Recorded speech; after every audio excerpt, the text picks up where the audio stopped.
Hello, and welcome to the Z Hut. Today, I would like to show you the fastest and easiest way to shake a can of spray paint using a Sawzall.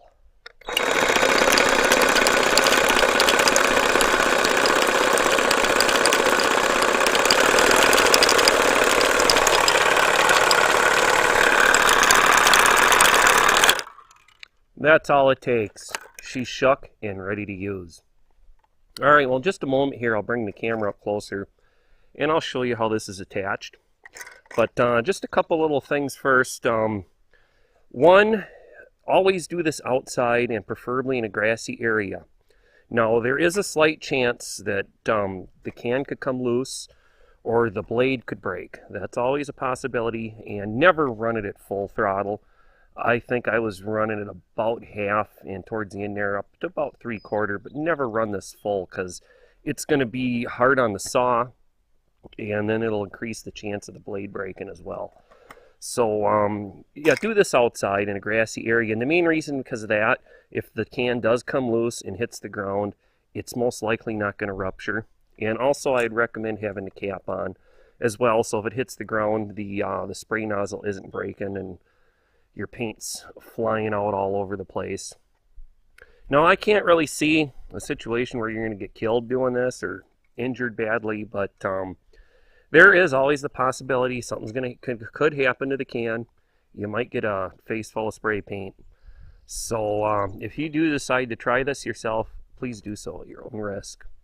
And like I said, here in just a moment, I'll bring the camera in closer and I'll show you how this is done. Now, they do make an attachment, and after I came up with this idea, then I went on YouTube and looked, and well, I thought I had an original idea, but I was close. There is an actual attachment you can buy for your Sawzall, or reciprocating saw, a lot of people call them as well, that does the same thing. But why buy a $40, $50 piece of equipment when you can make one out of an old blade and a hose clamp? And like I said, in just a moment here, I'll show you how it's set up, but let's see it working one more time, and then we'll come in and take a look at it. That's about half throttle right there. And I do usually tip the can up and down a little bit while I'm doing it. That's 3/4, yeah, that's a little too fast. And that's a little too slow, but about half speed.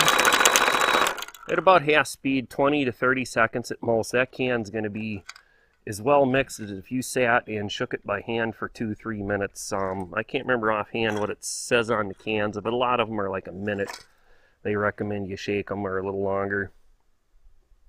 So, well, let's move the camera in and take a look at this quick. So I'll catch you back in just a second.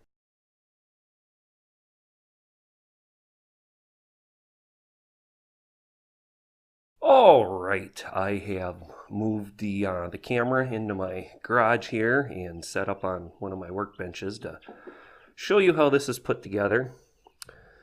So, I'll turn it over. All we have is an old Sawzall blade and a hose clamp. That simple. Now, you are going to want to use one of the longer Sawzall blades. This isn't one of the short ones. The normal blades are about half this length.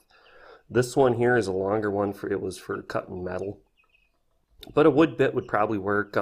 What I would do is, if you were gonna had a junk blade and commit to just using it to this, is take it to the grinder and flatten that edge so that you don't have something, if the can does start to get a little loose, it ain't wearing into the can and making it rupture. And I would also recommend 2 hose clamps. I do normally use 2, but I used one on something here recently to fix it, and I haven't picked up another one big enough to fit this. I had a couple that were really big, and I prefer one that is close in size. You can see there's only like around an inch hanging over, so it's not flopping around. And also, I did maybe accidentally put this one a little too tight, but the reason for that is because I only had one. When you have 2 hose clamps, try to stop tightening before the can starts to crunch in.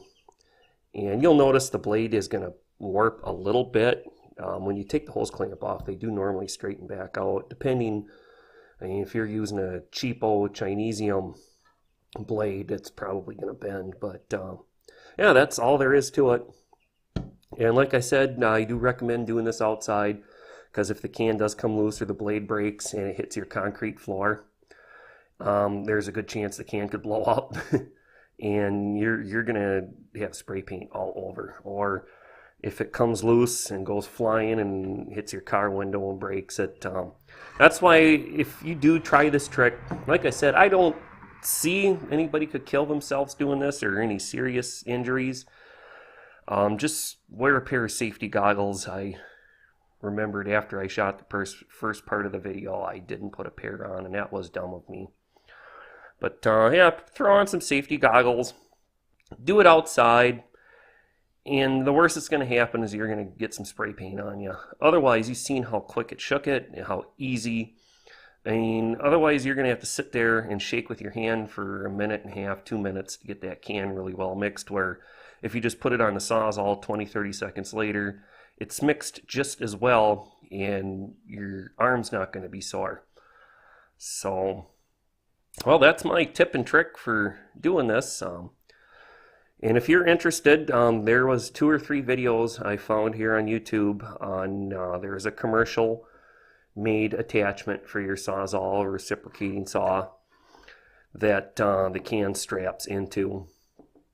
And it works basically the same as this. So if you'd like, check that out. Otherwise, I did notice there was 1 or 2 other people that did short videos on something similar to this, how they did theirs. So you might want to check them out too, and then figure out how you'd like to try this yourself. So with that, I'd like to thank you for joining us here at the Z Hut today. If you found this information useful, please give me a thumbs up. I would appreciate it big time. So I hope to see you here again. Have a great day, and remember, have fun building.